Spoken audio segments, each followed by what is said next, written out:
전라도의 맛이라 일컬어지는 홍어입니다.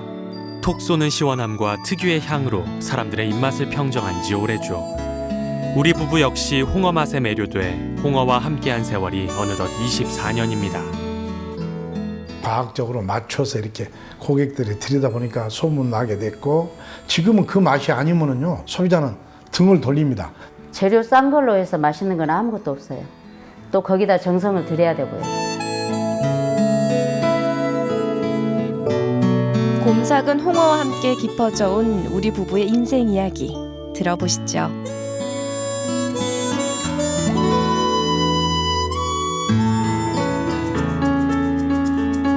너른 평야와 영산강이 주는 물 덕분에 예로부터 풍요로운 산물이 넘쳐났던 나주.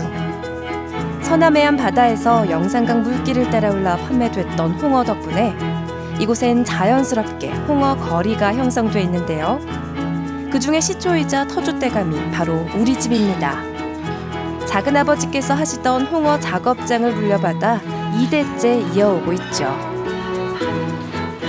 뭐든 영산포가 이제 배 종착 지점이랄까, 육지에 나주라는 특성은 내륙 지방인데 곡창지대지 않아요. 곡창지대다 보니까 저 쌀이나 보리쌀이나 이런 게 많이 있잖아요. 어민들은 식량을 구입해야 되고, 저 육지에 사신 분은 생선을 맛봐야 되고, 그래서 내륙까지 쑥 배를 타고 들어와서 영산포까지 들어와 가지고 영산포에서 이제 생선이 이렇게 내륙으로 판매가 됐죠. 다른 생선은 이렇게 바로 잡아서 와가지고 이제 가져가서 몇 시간 걸려서 먹으니까 탈이나 배탈이나, 그러니까 화로를 이렇게 즐기지 않아. 근데 홍어는 먹어도 탈이 없어. 싱싱할 때도 그러고 삭혀져도 그러고 이러는 거야. 그리고 또 맛이 삭히니까 더 맛있어. 홍어만 전문적으로 판매하는 매장이 전무하던 시절, 우리는 홍어의 발전 가능성을 믿고 홍어의 인생을 걸었습니다. 우리가 가장 먼저 시작한 건 홍어 맛의 표준화. 당시엔 발효기술이 체계적으로 정착되지 않았기 때문에 남편은 늘 일정하게 발효돼 같은 맛을 내는 홍어를 만들기 위해 밤낮으로 연구했죠. 온도와 수분을 조금씩 바꿔가며 오랜 시간 공들인 끝에 그 비법을 알아냈는데요. 그런 남편의 노력은 국내 최초로 홍어 명인이란 직감을 얻는 결과로 돌아오기도 했습니다. 숙성도를 조사를 할 수 있도록 그렇게 해서 좀 체계적으로 해서 어떤 분은 어떤 숙성도를 좋아하고, 그래서 그것에 그렇게 드릴 수 있도록 표준화하고, 고객이 10단계짜리를 드셨으면은 이제 그 다음에 그것이 맛있더라고. 근데 좀 더 12단계를 주라든가 뭐 8단계를 주라든가 이렇게 했을 때 그 맞춰서 드릴 수 있도록 그렇게 하기 위해서 지금 연구하고 있고요. 아마 수일 내에 그런 게 그렇게 될 거고요. 무언가를 처음 시작하는 사람에겐 늘 시련이 따르기 마련이죠. 지금은 홍어 판매점이나 음식점이 보편화됐지만 우리가 처음 홍어 전문점을 시작했을 때 주위의 시선은 따갑기만 했습니다. 품목이 한 20가지 됐다. 그러면 홍어가 한쪽에가 있었어요. 한쪽에다 놔두고 판매하는 그런 형식이지, 홍어만 놓고 파는 곳은 없었거든요. 그때 당시에요, 제가 홍어만 놓고 팔란다 하면서 제 화물차로 홍어를 싣고 시장에 가지고 가서 팔 때 몇십 년 하셨던 이제 선배님들이 미친놈이라고 손가락질해요. 미친놈. 이 홍어를 사는 사람이 조기도 사는 것이고, 또 홍어를 사는 사람이 다른 생선도 손님들 접대해야 되니까 사는 건데 홍어만 달랑팔랑 한다고, 저런 미친놈이 없다고 다 이렇게 막 손가락질 하셨거든요. 그 시절의 어려움을 함께 나눠진 건 아내였습니다. 아내와 나는 누구보다 부지런하게 하루하루를 살아냈고, 홍어에 관한 한 모든 것을 익히고 몸으로 맞닥뜨리며 전문적인 지식과 경험을 터득해 나갔죠. 홍어가 고단백에 풍부한 영양을 가진 식품이며, 삭힌 홍어는 강한 알칼리의 성질을 가져 염증을 억제하는 효과가 있다는 점도 사람들에게 알렸습니다. 부지런히 노력하고 성실하게 손님들을 대하는 동안 우리의 홍어는 사람들의 입맛을 사로잡게 됐습니다. 저기 애프터 이 앙현 씨라고 많이 모르는 사람이 없어요. 그 비린내 나고 안 나는 거 차이. 매운맛은 나도 비린내가 난 것이 있어요. 맛있으니까 그냥 맛있다고 하죠. 근데 내 어떻게 맛있는 거 표현을 하라면 할 수가 없고. 만족감을 느낄 수 있도록 준비를 철저히 했죠. 그러다 보니까 이제 홍어라는 것은 혼자 드시는 게 아니잖아요. 한 마리를 사시든 뭐 잔치에서 뭐 10마리를 사든 그러면 100명, 200명이 잡수실 수 있잖아요. 그럼 어디서 샀느냐? 홍어 맛있다. 그러면 소비자가 다음에 잔치나 이런 게 있으면 저한테 오죠.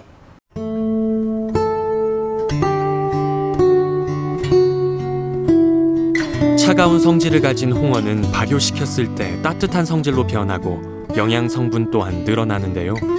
삭힘의 미학을 제대로 살린 지혜로운 음식입니다.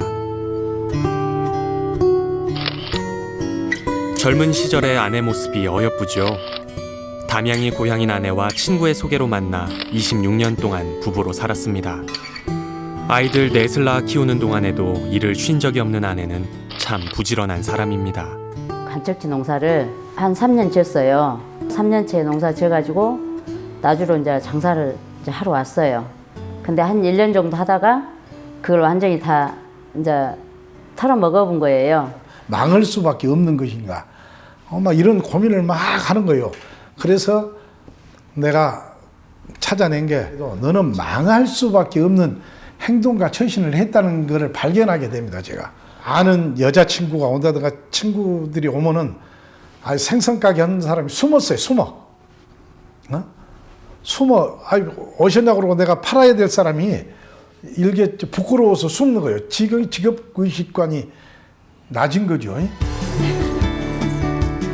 우리의 음식을 맛있게 먹어주는 이들이 고마운 요즘, 손님들과도 스스럼 없는 사이가 됐습니다. 부지런히 살아온 우리의 평생은 아이들에게도 본보기가 됐나 봅니다.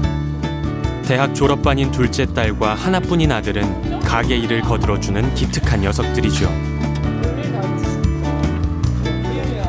돈을 많이 벌어가지고 부자로 살아야겠다 이런 생각하시는 것보다는 진짜로 손님들 한 분 한 분이 만족하고 돌아가실 수 있을 만한 그런 음식점이 되려고 많이 노력하시는 것 같아요. 이렇게 돈을 위한 장사라기보다는 이렇게 장사를 하시면서 보람을 느끼시려고 하시는 일 같아요. 오늘도 남편의 잔소리는 변함이 없습니다. 아따 잔소리도 애지간히 좀 하시오. 그 쓰면은 뭐라 할 거예요? 나이는 제가 4살이나 많은데 이렇게 아랫사람 다루듯 할 때 좀 섭섭하죠. 다른 실수는 봐주는데 물건이 좀 아닌데 이거를 판매를 했다든가 오늘 바로 폐기 처분하라거든요. 그럴 수도 있겠다고 이렇게 봐줘야 되는데 그 용서를 못해요. 그러면 그냥 사정 없이 말하면 눈물이 톡 쏟아지게 앞으로 그런 일을 못하게 하기 위해서 그렇게 자기는 뭘 하면 과학적으로 해라. 이렇게 하는데 내 머리는 과학적으로 안 따라가잖아요. 이제 그러다 하다 보면 어떻게 실수도 할 수 있잖아요. 그러면 실수하면 이제 이런 식으로 해갖고 되냐. 이제 옆에 있으면 내 잔소리예요, 이제. 이제 이렇게 하나하나 따지고 말을 하면 하나도 틀린 말이 없어요. 그러니까 내가 이길 수가 없죠. 이제 누가 이야기를 하면 좀 잘 믿는 편이에요. 믿는 편이고, 좋다고 하면 또 사보고. 근데 애기 아빠는 그걸 하나하나 분석을 해서 이건 어디다 쓰고 이건 안 되고 그걸 분석을 해서 하니까 남편의 꼼꼼한 성격이 빛을 발하는 곳은 음식점에서 10분 거리에 자리한 홍어 숙성실입니다. 숙성실의 작업을 책임지는 사람은 사촌 시동생 상진 씨. 날마다 들어오는 신선한 홍어를 맛있게 숙성시키는 역할을 맡고 있다 보니 시동생도 남편의 잔소리를 피해갈 수 없습니다. 하지만 그런 꼼꼼함이 있기 때문에 늘 균일한 맛을 가진 숙성 홍어가 나오는 거겠죠. 홍어가 발효가 잘못되거나 그리고 색깔이 잘 안 나왔을 때 소비자들한테 연락이 오거든요. 이번 홍어는 조금 발효가 안 됐다, 짜다, 많이 됐다 이런 식으로 오면 엄해요. 엄청 엄합니다. 혼낼 때는 진짜 많이 혼납니다. 성진아, 너 이리 와봐.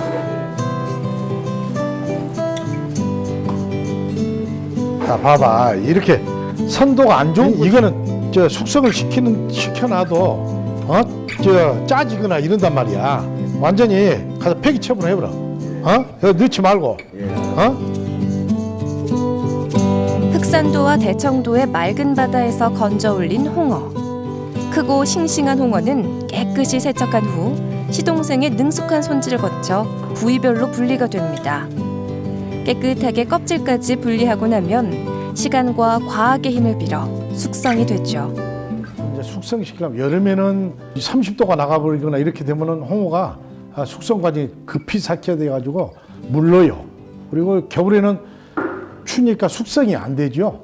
그래서 조금 더 과학적인 방법. 그래서 여름에는 시원할 수 있도록 약 15도가 유지될 수 있도록 하고 또 겨울에도 그 온도를 유지할 수 있도록 온도계를 온풍기를 풀어서 이렇게 합니다. 그래서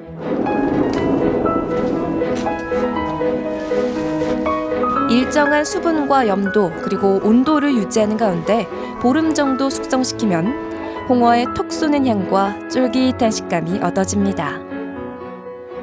좋은 쌀이고 양질 쌀이어도 밥하는 사람에 따라서 밥맛이 다릅니다. 그렇죠?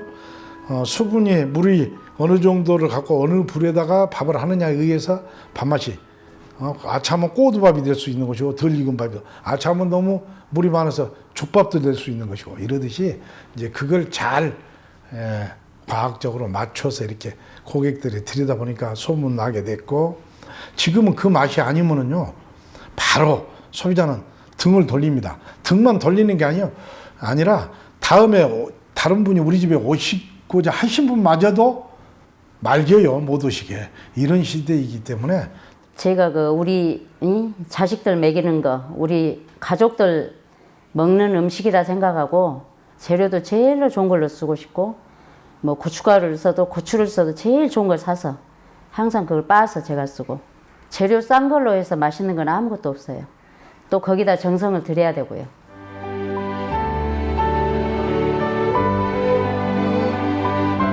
최고의 홍어를 얻었으니 요리에 들어가는 재료도 그에 걸맞는 최고의 재료만을 사용해야겠죠.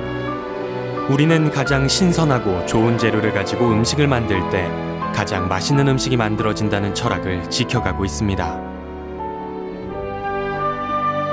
홍어의 맛과 어우러지는 식재료를 연구하고 맛을 배가시키는 요리법을 개발하는데도 참 오랜 시간이 걸렸습니다.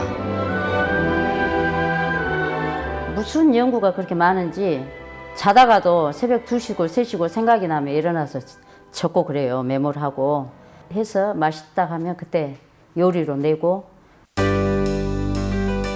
나는 연구하고 아내는 직접 만들어보며 함께 맛을 완성해갔습니다. 새콤달콤하게 무쳐내는 홍어회 무침이며 살짝 쪄서 양념을 얹어내는 홍어찜 등 우리가 개발한 요리만 해도 10여 가지가 넘습니다. 홍어 요리만을 가지고 홍어 정식이라는 한상 차림을 처음 시도해 좋은 반응을 얻었는데요. 삭힌 홍어 특유의 향에 거부감을 갖는 이들도 조리법을 통해 향을 완화시킨 음식은 맛있게 먹습니다. 보리순을 넣고 보글보글 끓여내는 홍어회탕은 겨울에 가장 맛이 좋은 별미죠. 옛날에야 홍어 그냥 썰어서 뚝뚝 썰어서 먹고 무쳐서 먹으면 됐는데 지금은 홍어 맛을 싫어하는 사람도 있고 좋아하는 사람도 있고 하기 때문에 사람들의 입맛을 맞추다 보니까 한 가지 개발하다 보니까 이제 지금 한 7가지 정도.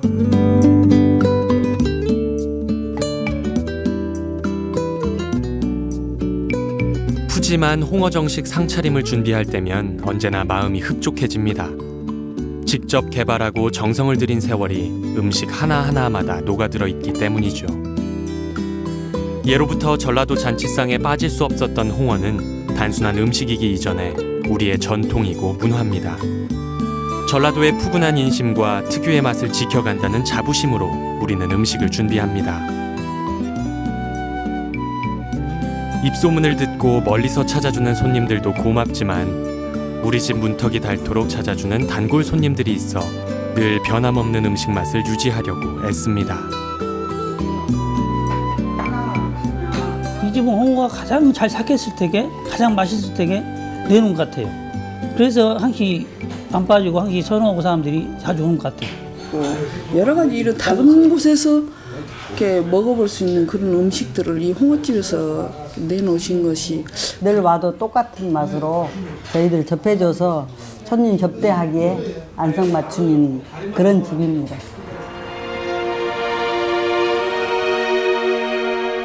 분주했던 하루가 저물어가네요.